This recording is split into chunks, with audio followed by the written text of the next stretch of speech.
पूछा गया कि किस विषय में कहना चाहिए, तो आपकी आज्ञा हुई कि भक्ति को विषय ठीक है। तो भक्ति को जो विषय है वो सुगम भी है और इस घोर कलिकाल के बीच के माँ सबसे बढ़कर के दामी है।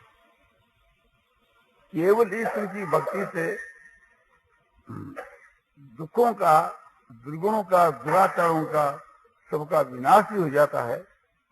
तुलसीदास जी अपने रामायण के वहां कहते हैं, राम भक्ति मने उरे बस जाके,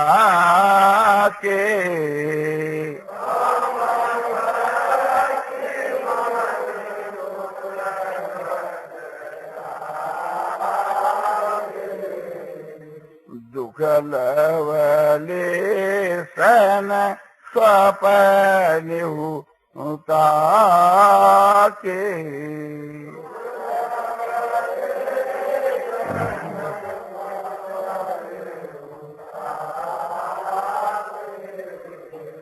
राम की भक्ति जो है वो मणि है। माने जो मणि है वो देदीप्यमान रहती है, वो एक प्रकार से बुझती नहीं, जैसे दीपक बुझ जावे। तो जिसके हृदय के बीच के वहां राम की भक्ति रूप मणि वास करती है, स्वप्न में भी उनको लेस मात्र भी दुख नहीं होता। जागृत में तो हो ही क्या, किंतु उसको ऐसा स्वप्न भी नहीं आता कि अपने को दुखी देखें। बसे भक्ति मानी जेही उरे माही,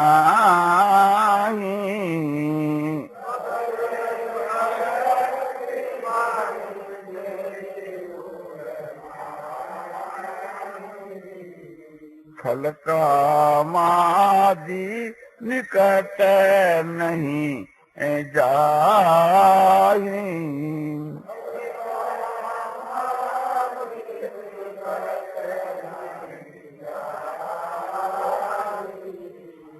जिसके हृदय के वहां भगवान की भक्ति रूप मणि वास करती है, वहां काम को आदि लेकर के जो खल मान जो दुष्ट है ये नहीं जाते। जैसे काम, क्रोध, लोभ, मोह, अहंकार, राग, द्वेष आदि जितने जो एक प्रकार से दुर्गुण हैं, ये उसके निकट नहीं जा सकते। गरल सुधा सम आरी जी तो होई,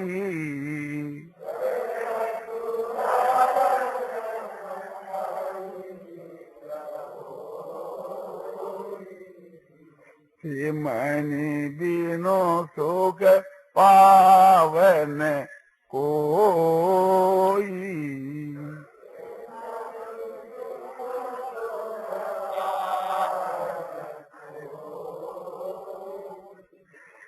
जिसके हृदय के वहां भक्ति रूप मणि ऐसो बात करती है, वो विष पान के लिए तो अमृत हो जाता है। जैसे मीराबाई ने विष पान कर लिया तो वो अमृत हो गया, जैसे प्रहलाद ने विष पान कर लिया तो वो अमृत हो गया। तो गरल जो है वो सुधा माने अमृत बन जाता है, और जो बैरी उससे जो बैर करते हैं वे आगे जाकर के समझो कि मित्र बन जाते हैं। ये भक्ति का प्रभाव है, क्योंकि भक्ति के वहां कोमलता है, भक्ति के वहां निराभिमानता है, भक्ति के वहां समझो कि दुर्गुणों का अत्यंत अभाव है। तो उसके द्वारा जो व्यवहार होता है एक प्रकार से उसका इतना प्रभाव पड़ता है कि उसके बैरी भी ऐसो मित्र हो जाते हैं। इसलिए हम लोगों को भगवान की भक्ति रूप जो मणि है उसको हृदय में धारण करनी चाहिए। अब भक्ति का क्या स्वरूप है, इस विषय के बीच के वहां लोगों का अलग अलग मत है। समझो कि नारद जी कहते हैं ईश्वरे परानुरक्ति भक्ति ही, ईश्वर में जो परम अनुराग है उसका नाम भक्ति है, यानी भगवान के वहां जो परम प्रेम है उसका नाम है भक्ति। व्याकरण के बीच के वहां ये दिख रहा है कि भज सेवायाम, भज जो धातु है वो सेवा के विषय में है। तो भगवान की भक्ति क्या है कि भगवान की जो सेवा है मन से, तन से, वाणी से, शरीर से, उसका नाम तो भक्ति है। गीता के बीच के वहां भगवान कहते हैं भक्ति का लक्षण बतलाते हुए कि मत कर्म किरण मत परमो मत भक्त संग वर्जित हो निर्वैर सर्वभूतेषु यस्य मामेति पांडव। हे पांडव, जो मेरे लिए कर्म करता है, मेरी प्राप्ति के लिए, मेरे में प्रेम होने के लिए, मेरी प्रसन्नता के लिए, तो वो मत कर्म किन और मत परम है। और जो मेरे प्राण है, मेरी शरण है, मेरे पर निर्भर है, उसको कहते मत परम है और मत भक्त है। जो मेरे में प्रेम रखता है वो मेरा भक्त है। और संसार के बीच के मां आसक्ति करके रहित है और सब प्राणियों के मां जो वैर भाव से रहित है वह मुझको प्राप्त होता है। यदि कहो कि दो चार प्राणियों के वहां यदि बैर हुए तो उसके लिए आपने छूट नहीं है, बोले बिल्कुल ही नहीं। आप सोचो ये संभव कैसे हो सके। यदि कोई मनुष्य मेरे शरीर की सेवा करता है, चंदन लगाता है, पुष्प माला पढ़ाता है, मस्तक पर पुष्प छोड़ता है और शरीर की सेवा करता है, सब कुछ करता है, किंतु कहता है कि आपकी उंगली जो है या कुछ बाकी है तो इसके थोड़ा किरासन तेल लगा करके और इसको थोड़ा सीधी कर दे या जला दे, खराब लगती। तो कोई आदमी मेरी तितली अंगुली को यदि एक प्रकार से उसके आग लगा करके जलावे तो मैं क्या खुश होऊंगा? मैं कहूंगा तुम क्या करते हो? बोले साहब ये अंगुली खराब लगती है, जला देते। बोले वाह। बोले हम तो आपका भक्त, आपके सारे शरीर की तो सेवा करते हैं, खाली एक अंगुली जलाते। सेवा भी तो सारे शरीर की करते हैं, तो क्या वो मुझको अच्छा मालूम देगा कि मेरे शरीर की तो सेवा करता है और खाली अंगुली जलाता है? मैं कहूंगा मैं तुम्हारी सेवा नहीं चाहता। तो समझो कि सारो जो विश्व है भगवान को स्वरूप है। एक आदमी सबकी सेवा करता है किंतु कुछ मनुष्यों को कष्ट देता है तो वो वास्तव के भगवान का तत्व है नहीं समझता और वो वास्तव में भगवान का भक्त नहीं है।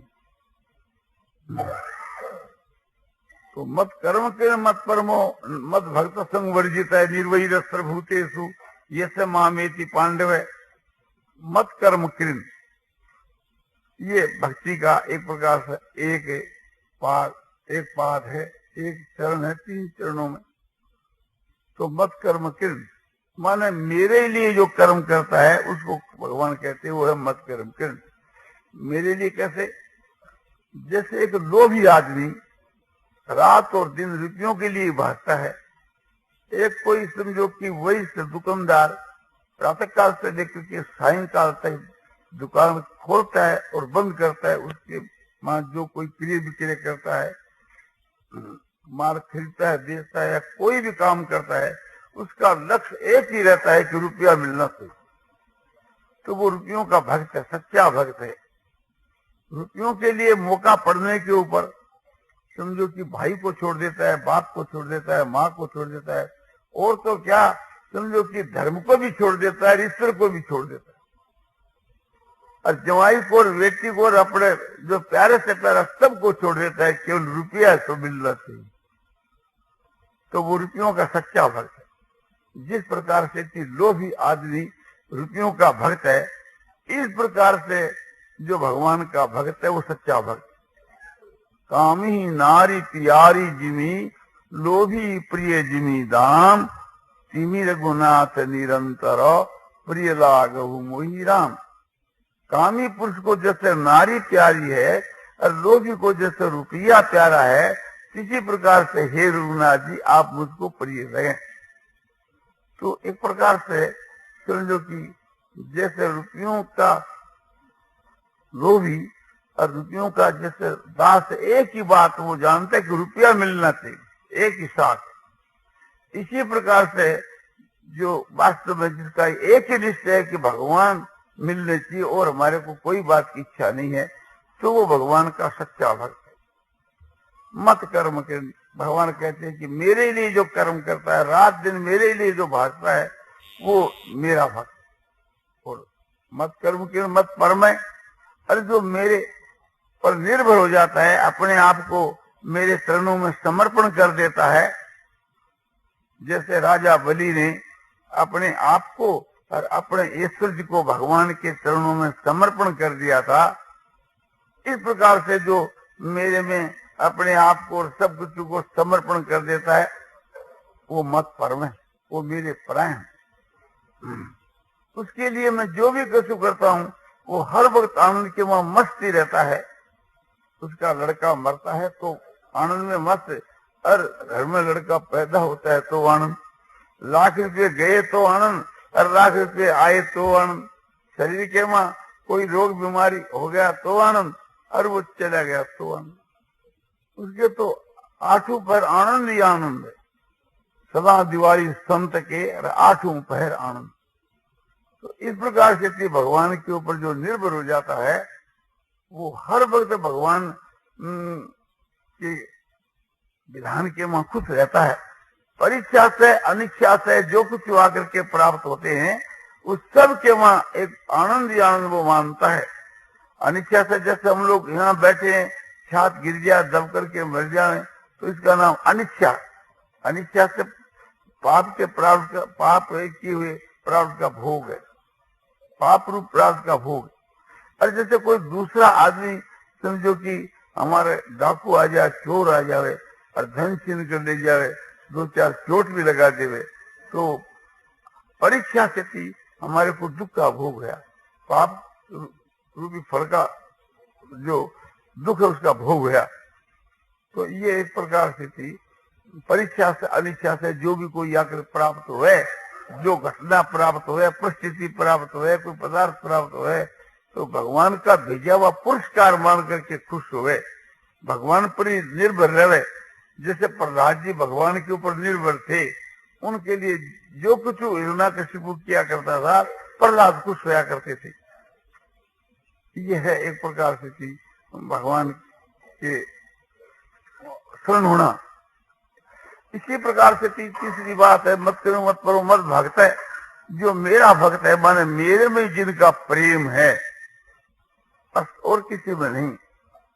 संसार में तो वैराग और मेरे में अनन्य प्रेम। प्रेम एक तो प्रेम होता है सामान्य प्रेम, और एक होता है समझो कि मुख्य प्रेम, एक होता है गौण प्रेम और एक होता अनन्य प्रेम। इस प्रकार प्रेम के 4 दर्जे हैं। गौण प्रेम किसको कहते हैं? गौण प्रेम उसको कहते हैं कि बहुत मामूली प्रेम है। जैसे हम लोगों का भगवान के मां प्रेम है, ये गौण प्रेम है। और जैसे हम लोगों का समझो कि संसार में, शरीर में, कंचन में, कामनी में, मान बढ़ाई प्रतिष्ठा में और भोग में, आराम में, विषयों में जो प्रेम है वो मुख्य प्रेम। तो गौण जो प्रेम है वो सबसे समझो कि नीचा है। उससे वो प्रेम है कि सामान्य प्रेम। सामान्य प्रेम उसको कहते हैं कि दोनों तरफ प्रेम है, भगवान की तरफ भी प्रेम है, संसार की तरफ भी प्रेम है। कभी तो संसार अच्छी लगती है, कभी भगवान अच्छे लगते हैं। जिस समय के बाद जैसा संग और जैसा समझो संजोग हो जाता है, उसी के अनुसार प्रेम उसका हो जाता है। और दोनों तरफ समान रहता है। कभी समझो कि संसार में अधिक हो जाता है तो कभी भगवान में अधिक हो जाता है। तो वो जो है तो सामान्य प्रेम है। और मुख्य प्रेम किसको कहते हैं? कि मुख्य प्रेम उसको कहते हैं कि जो प्रधान प्रेम, जैसे मनुष्यों का इस समय के बीच के मां संसार में जो प्रेम है ये मुख्य प्रेम, और भगवान में जो प्रेम है वो गौण प्रेम। गौण उसको कहते हैं कि बहुत ही कम, और मुख्य उसको कहते हैं कि अधिकांश के मां प्रेम। और एक होता अनन्य प्रेम, एक परमात्मा को छोड़कर और किसी में प्रेम है ही नहीं, रत्ती भर भी प्रेम नहीं है, केवल एक परमात्मा के मां ही प्रेम हुए। जैसे गोपियों का प्रेम भगवान के मां था, वो अनन्य प्रेम था, विशुद्ध प्रेम था। तो इस प्रकार से थी ये जो प्रेम की बात कही, तो एक ये खास भक्ति का अंग है। और निर्वैर सर्वभूतेषु, सारे भूतों के मां बैर भाव से रहित, और न किसी के मां आसक्ति, किसी में न आसक्ति है और न किसी में द्वेष है, न किसी में राग है, न किसी के मां द्वेष है। ऐसा जो मेरा भक्त है वो मुझको प्राप्त ऐसा होता है। तो हम लोगों को ये करना चाहिए कि परमात्मा में ही मुख्य प्रेम करना चाहिए, फिर अनन्य प्रेम करना चाहिए, और संसार के मां जो हमारा प्रेम है इसको हटाना चाहिए, इससे वैराग करना चाहिए। तो संसार के बीच के वहां जो राग है, प्रेम, इसको कैसे हटावे? कि संसार को दुख रूप समझ करके के, और संसार को अनित्य समझ करके, और संसार का परिणाम समझ करके, और इस मन को इसको हटावे। जैसे भगवान कहते हैं गीता के मां, गीता की 5वें अध्याय के 22 श्लोक में, ये संस्पर्शा होगा दुखी होने एवते आदंतवंत कौनते अनैते सूरमते बुधे। ये जो शब्द स्पर्श रूप रस गंध, ये 5 जो विषय इंद्रियां, इनके संयोग से जो सुख पैदा होता है उसका नाम है भोग। वो कैसा है? ये संस्पर्श या भोगा, भोग कैसे हैं?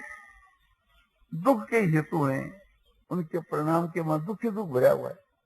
और आदंतवंत और आदि और अंत वाले संसार के जितने जो भोग हैं, तो ऐसा समझ करके तेसु विशेषु विषयों के मां न तेसु रमते बुध है। बुध जो विवेकी है, ज्ञानी, वे नहीं रमते, जो अविवेकी है वे इसके मां तो रमते हैं। तो इस प्रकार से बताया गया है कि इंद्रियार्थेषु वैराग्य मन अहंकार जन्म मृत्यु जरा व्याधि दुख दोषानुदर्शनम। इंद्रियार्थेषु वैराग्य, इंद्रियों के अर्थों में, इंद्रियों के भोगों में, शब्द स्पर्श रूप रस गंध, इनमें समझो कि आसक्ति का अभाव, और अहंकार का, अपने देह के अहंकार का अभाव। इंद्रियार्थेषु वैराग्य अनहंकार एवं च। और जन्म मृत्यु जरा व्याधि दुख दोषानुदर्शनम, जन्मने के वहां दुख, मरने में दुख, बुढ़ापावस्था में दुख, और बीमारी अवस्था में दुख, संसार के वहां दुख दुख भरा हुआ है। इस प्रकार की दृष्टि करने से स्वाभाविक के संसार के बीच के वहां वैराग उत्पन्न हो जाता है। तो इस प्रकार से चित्त में वैराग होता है। और भी कहते हैं असक्ति विश्व में पुत्र दार गृहादिशु। असक्ति माने एक प्रकार से पुत्र जो है, स्त्री जो है, रुपया जो है, घर है, मकान है, ये जो जितने पदार्थ हैं उनके मां आसक्ति का अत्यंत अभाव। और समझो कि इनके बीच के मां अनविषुण, अनविषुण क्या कि उसके मां जो ममता है इसका भी अभाव। ये मेरी स्त्री, ये मेरा धन, ये मेरा रुपया, ये मेरा शरीर, इन सब के बीच के मां ममता को भी अभाव और आसक्ति को भी अभाव। इसको नाम है वैराग। तो ऐसे चित्त के बीच के वहां वैराग होना चाहिए। किंतु विचार करके देखने से भगवान के वहां तो हो रहा है वैराग, और संसार के वहां हो रहा है प्रेम। और हम लोगों को उल्टा करना है कि संसार से तो प्रेम हटाना और भगवान के वहां प्रेम करना। और प्रेम करना तो हम लोग थोड़ा जानते ही हैं, समझो कि अपने स्वार्थ के वशीभूत होकर के सबसे प्रेम करते हैं ना, स्वार्थ के लिए। तो जिस तरह से स्वार्थ के लिए प्रेम करते हैं, तो स्वार्थ एक तुच्छ चीज है, आज और कल नहीं। तो हमको स्वार्थ के लिए तो प्रेम नहीं करना चाहिए, वो तो हमारे लिए बंधन है। किंतु परमात्मा के लिए प्रेम करना चाहिए। तो परमात्मा के लिए जो प्रेम किया जाता है, परमात्मा के उद्देश्य से जो प्रेम किया जाता है, वो प्रेम भगवान में ही है।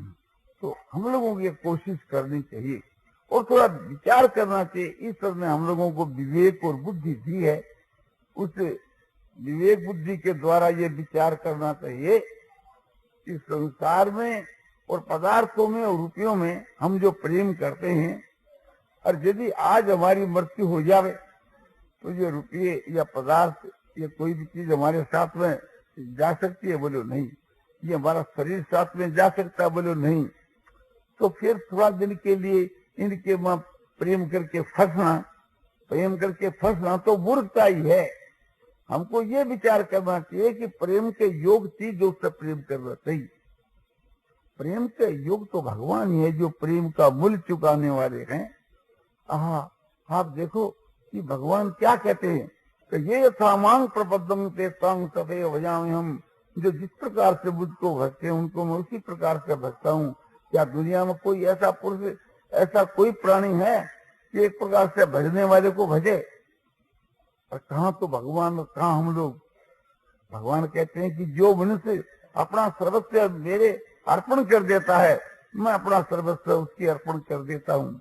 जो मनुष्य अपना प्राण धन और सर्वस्व मेरे अर्पण कर देता है, मैं अपना प्राण धन सब उसकी अर्पण कर देता हूँ।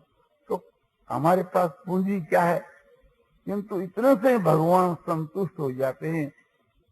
और फिर भी हम भगवान की शरण नहीं होते, अपना सर्वस्व अर्पण नहीं करते। इसका कारण क्या है? कि एक तो अज्ञान है, मूर्खता, और एक हमारे हृदय में संशय है कि मानो भगवान है या नहीं है, और है तो हम सर्वस्व उसके समर्पण कर देंगे, वो करेगा या नहीं करेगा। तो इस संशय के कारण से हम लोग रुक जाते हैं। और एक जो है श्रद्धा की कमी, विश्वास की कमी। तो इसलिए हमको ये विश्वास करना चाहिए महापुरुषों के वचनों पर, शास्त्र के ऊपर, कि भगवान है और वे मिलते हैं एक प्रकार से, और मिले हैं बहुतों को।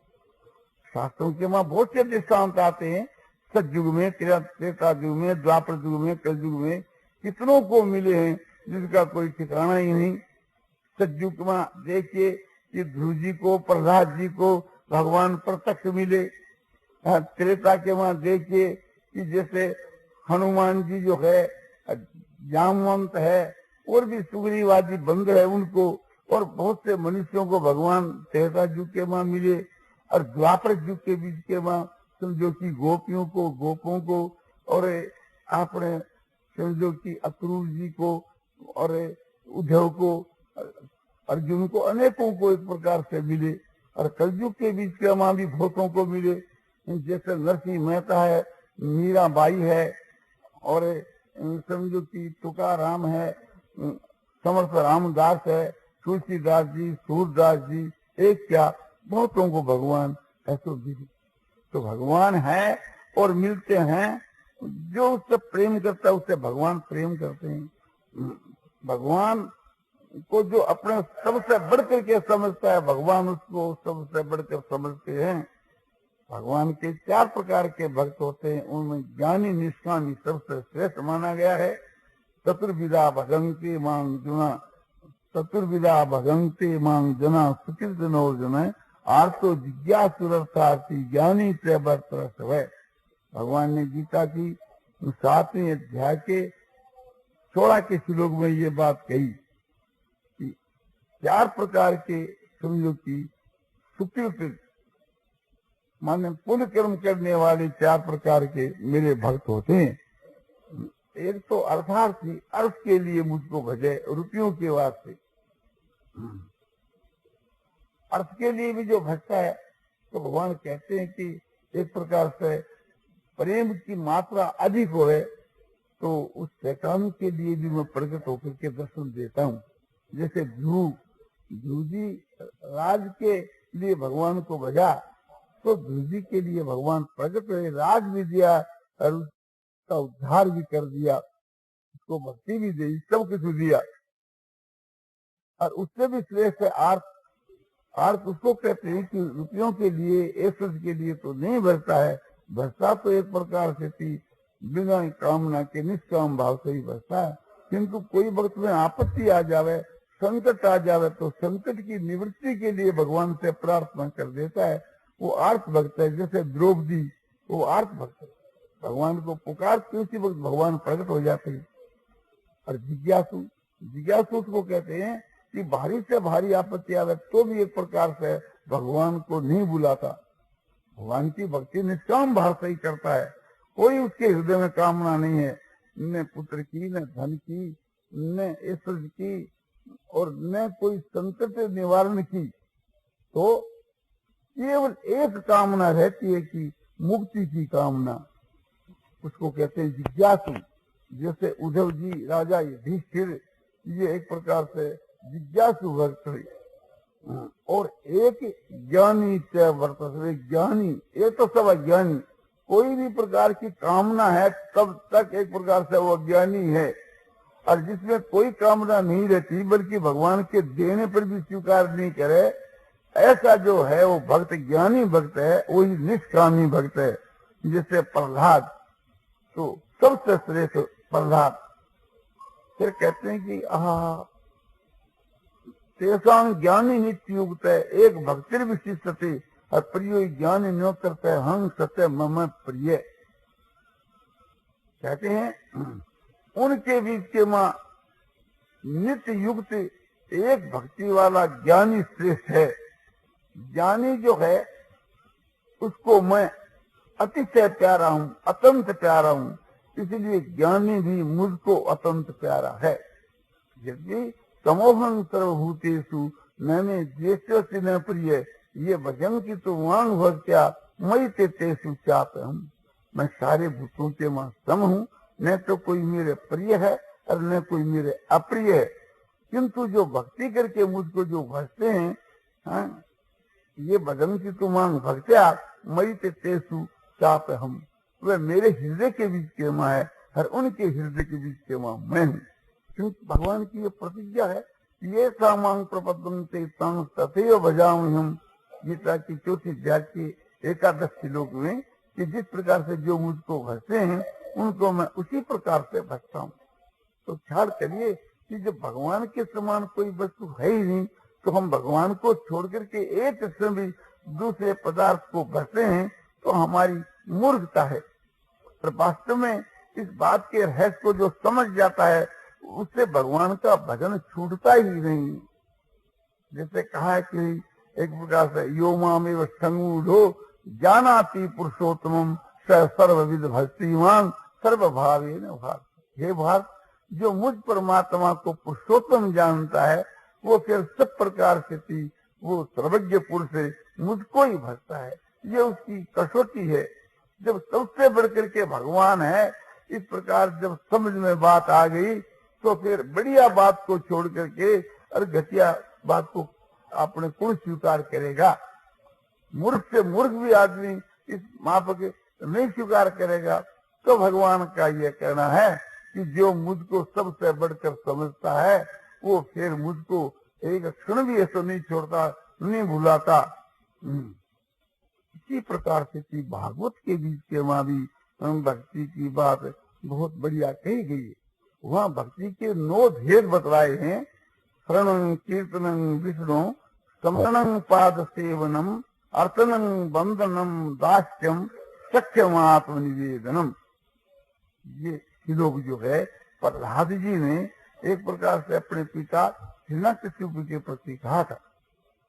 प्रहलाद जब विद्या पढ़ता था तो एक समय हिरण्यकशिपु ने प्रहलाद को बुलाया और बुला के गोद में बिठा करके पूछा, बेटा तू क्या पढ़ा और तेरा जो पाठ है उसमें तेरे को जो सबसे बढ़कर अभिष्ट है वो मुझको तो सुना।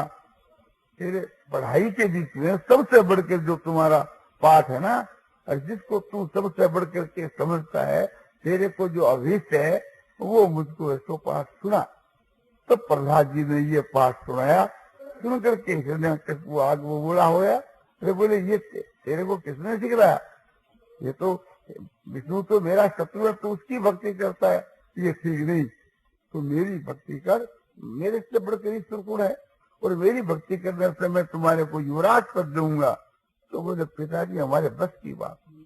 बोले हमारी बात को नहीं मानेगा तो मैं तुम्हारे को जान से मरवा दूंगा। बोले प्रभु आपकी जो मर्जी। तो प्रहलाद जी कभी डरे नहीं पिता से थी, और अपना जो निश्चय है उसको छोड़ा नहीं छोड़ सके नहीं। उनकी प्रीति भगवान से ऐसी होगी कि उसके बस की बात नहीं। तो वहां प्रहलाद जी कहते हैं श्रवणं कीर्तनं विष्णु स्मरणं पाद सेवनम अर्चनं वंदनम दास्यम सख्यमात्म निवेदनम। ये नवदा भक्ति। नवदा भक्ति का पहला भक्ति है श्रवण। श्रवण का मतलब